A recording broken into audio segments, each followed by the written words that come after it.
flow across borders into and within North America.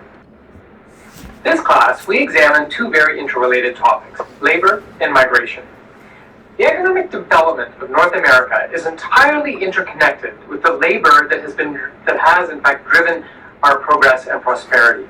In subsequent classes, we'll talk more about international trade and the movement of goods or stuff, and even capital or money around the continent. People also flow across borders into and within North America. Typically, this movement or flow is not as fluid or easy as the movement of goods and capital. The movement of people tends to be more complex for lots of different reasons. We'll see some of this complexity in the subsequent parts of this lecture. For now, though, let's turn our attention to the latest North American life lived in our course. Dolores Huerta was born in 1930 in New Mexico, in the southwestern United States. From childhood, she was exposed to labor and political activism. Her father had been both a miner and farm worker. He had also been a union activist, encouraging fellow workers to unite to collectively strive for better working conditions. This community activism also led to a political career as an elected member of the state legislature in 1938. Her parents divorced when Huerta was still a little girl, and she grew up with her mother in Stockton, California, located in the central part of the state, very much in the midst of excellent farmland in the state's Central Valley. Stockton also happens to rest on the major north-south transportation corridor through California. Like her father, Huerta's mother had a reputation for being very community-minded. She became a successful businesswoman, owning both a restaurant and a hotel. Farm workers who earned low wages often found shelter in her hotel, actually many staying there for free. Now that's not to say the family didn't face challenges. Early on, Huerta's mother worked many jobs to support the family, and Dolores' grandfather played a key role raising her and her two brothers while their mother worked, so the children could have many of the benefits other kids just took for granted, things like violin and dancing lessons, for example. It's been said that by the time Huerta reached high school, she already had a keen sense of community activism. She was an engaged student, joining many clubs and successfully completing school to go on to earn teaching credentials at a community college. She also developed, during these formative years, a clear sense of how very real racism was. Later in life, she would recall an instance when a teacher accused her of stealing someone else's work solely on the basis of her ethnicity. And one evening in 1945, while on her way to a party, she actually found her brother, who had been badly beaten just for wearing an outfit seen as too Latino. Her teaching career didn't last long. While working at an elementary school, she was compelled and troubled by the fact that many of her students arrived either hungry or badly clothed. Reflecting on her resignation from teaching, she said, quote, "I thought I could do more by organizing farm workers than by trying to teach their hungry children." By 1955, Huerta was fully engaged in community activism. Consider the era and the time frame here. In many ways, it's parallel with the experience of Martin Luther King Jr. She was a key organizer with the Stockton chapter of the Community Service Organization, or CSO, a group that advocated for economic rights for the Hispanic community. Like King, she fought against segregation, police violence, and worked to register Latino voters to get the community in a stronger political position to advocate for improved public services. Huerta's community activism soon became even more focused on issues related to labor or work in the Latino community. It was at this time that she met Cesar Chavez. The two would famously work together in the years ahead to advocate for social change and the welfare of farm workers, though at times their working relationship was tense. The pair were known for having tremendous blow-ups, but Huerta just saw this as a natural part of any good collaboration.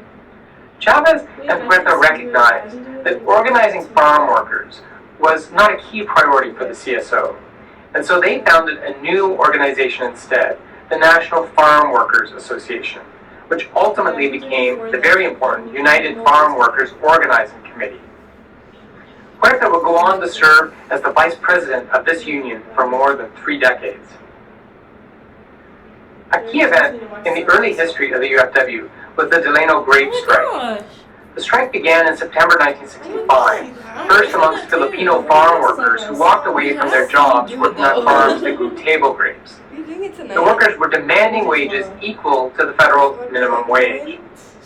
Shortly after the strike began with the Filipino workers, a vote coincidentally held on Mexican Independence Day, saw thousands of Mexican-American workers enthusiastically join in the effort. Because the harvest was almost complete and the farms had great stocks of grapes, clever tactics had to be developed to put pressure on the grape industry. Again, not unlike Martin Luther King Jr., the organizers deliberately chose to engage in non-violent forms of protest. Chavez marched 300 miles to the state capital of Sacramento to focus public attention on the plight of workers. Shipments from the farms to docks on the coast were tailed, and then activists would plead with sympathetic unionized dock workers not to load grapes onto ships if they had been sent from non-union farms. And, very effectively, Huerta helped to organize a retail boycott of grapes in the U.S., confronting consumers with the realities of the labor exploitation behind the very food they were eating. In the end, the grape industry was compelled to sign a 3-year labor agreement with the farm workers. Huerta was a key player in the negotiation of that agreement. Industry representatives nicknamed her the Dragon Lady and admitted they preferred not to have to negotiate with her because of her skill and demanding nature at the negotiating table. Thinking back on this significant moment in her career, Huerta recalled that Chavez had considered focusing on potatoes as the agricultural crop upon which to first base their activist efforts. She supposedly told Chavez that if they did that, everyone would think of Idaho. For a movement in California, it needed to be grapes. Clearly, this was the one fight that Huerta won, and for the best, I should think. The hard-won fight with the grape industry would be an important precedent for agricultural workers in California. Huerta and the United Food Workers would go on to lobby and protest to achieve better legislative protection for workers. In the early 1970s, unions competed to represent workers, and this soon led to violence and chaos in the industry. In this environment, Chavez and Huerta recognized that better state laws to protect the rights of workers were essential. Again, partly as a result of their efforts, the state legislature passed the California Agricultural Labor Relations Act to do just this. Beyond workers' rights, Huerta has agitated and lobbied on behalf of many politically progressive causes. She was a supporter of Robert F. Kennedy in his bid for the presidency. After Kennedy won the 1968 California Democratic presidential primary, he delivered a speech at the Ambassador Hotel in Los Angeles, in which he thanked Huerta for her assistance in helping him to win the primary. Just minutes earlier, she had walked through the pantry of the local hotel with Kennedy as he prepared to take the stage.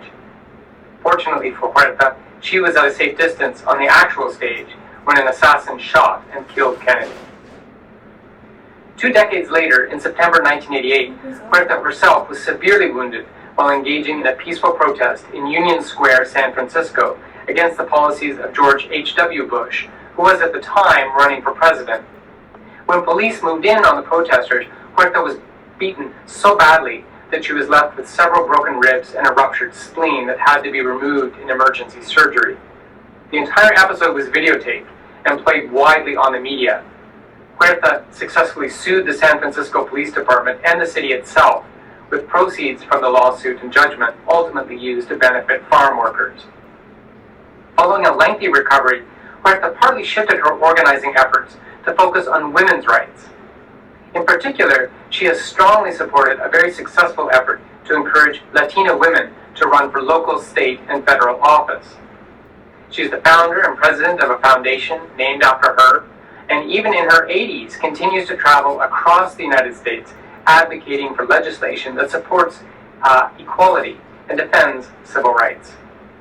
In 2012, she was awarded the Presidential Medal of Freedom by President Obama. The words she spoke on this occasion are worth repeating here. The freedom of association means that people can come together in organization to fight for solutions to the problems they confront in their communities.